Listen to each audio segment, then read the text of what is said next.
Hello everybody, this is Terry from Terry's O Gauge Trains, back with another video. And what you see is this Marx Southern Pacific 6000 up in the upper track, and that's what we're going to be talking about today.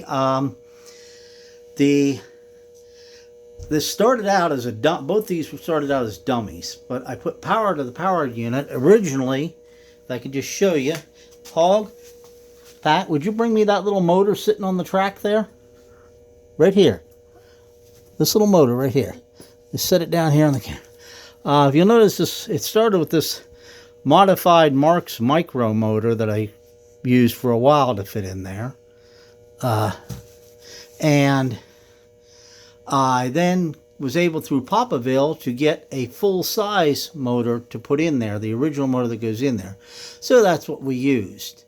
So I'd like to run this around the track and let you see how it's running. And my assistant here, Pat, will do that for me.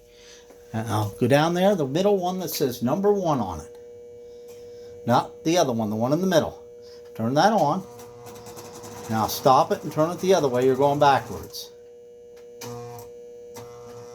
it on, it'll go. Crank it up a little bit more. Give it more power. Go ahead, take it on up. Make it more. Okay. Hold on here, something's off the track.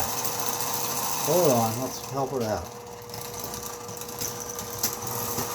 There we go. No, that's how we want to go. Alright, I'm back, and you see it is running really good. He was just having a little trouble getting it going. So there it is. It is up and running, and I wanted to show that to you. And this will be a short video. And thank you, Papaville, for providing me with the motor. And that'll be all for now.